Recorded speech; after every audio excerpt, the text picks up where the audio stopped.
Hey guys, Mike B. Rolling here. Image is kind of poor. It's nighttime and I got a red truck exit sign here light me up, so we'll see if this works. But I wanted to do this video on one of the guys I'm talking with on here is getting ready to buy a FLD 120. I think he said it was an 07.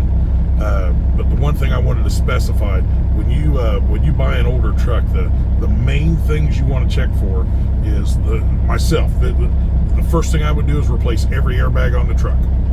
All four of the back ones, the two under the bunk, new bunk shock absorbers. Most people don't bother changing those.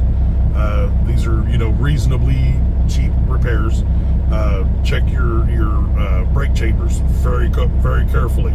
If you see any kind of excessive rust where that rubber cap plugs on the back of your chamber, if you see excessive rust around the surface of that, they're only like $65-70. Takes about 15 minutes to change them.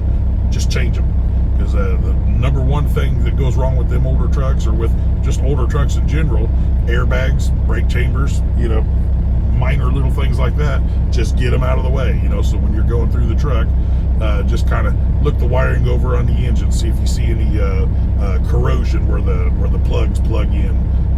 Just pull them off of there. And if you know anything about like corrosion, hot water, that's all you need. Just take boiling hot water, pull that plug up. You got corrosion on your plug, just slowly, don't hold it in your fingers. Not going to be a good idea. Hold it in a pair of pliers, just pour boiling water over there, and that corrosion just disappears right off there. Cool little trick. Battery terminals, same thing. You got corrosion all around them. I mean, literally, just pour a little bit of water on there, and that corrosion just melts and just washes right off of it. It's really cool.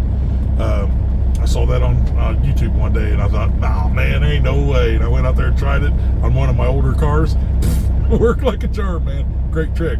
But another thing, batteries. Batteries, your average life on a big truck battery is only about 3 years. And once you start getting about 3 years on your batteries, one or two little, once it starts giving you the sign that those batteries are a little bit weak, get them out of there. Because I promise you, you'll be out in the middle of nowhere with no one around to help you, and that's when they'll go bad on you.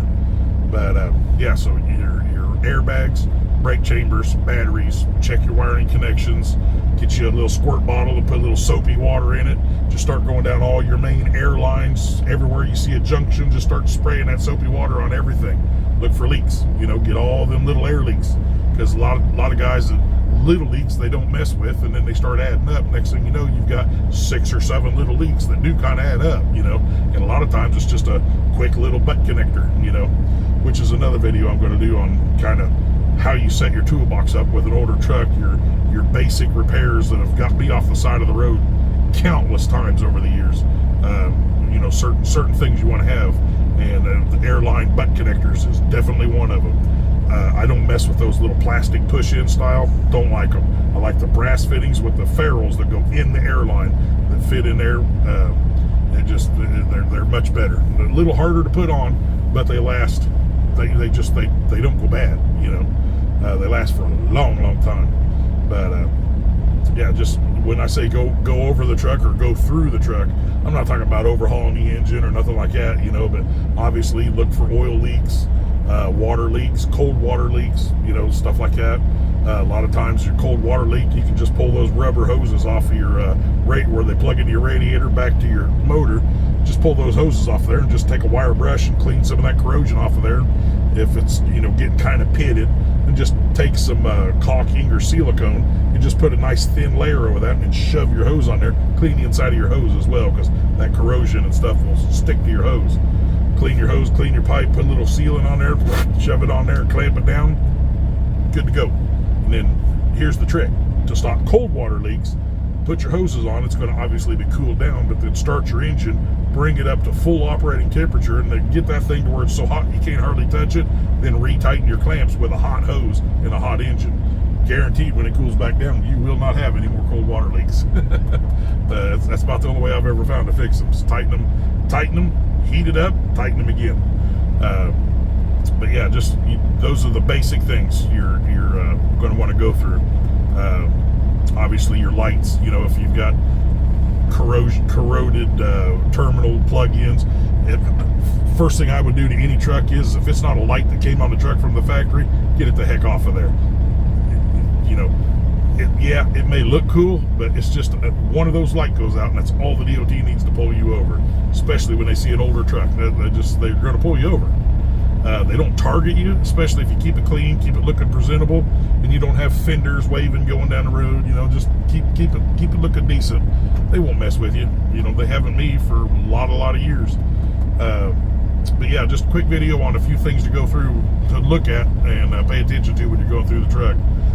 Battery cables. If you got ends that are, you know, looking a little bit dirty and they rinse off and they don't clean up real nice, replace them. They're not expensive. You know, you could replace all the airbags, brake chambers, probably under $500.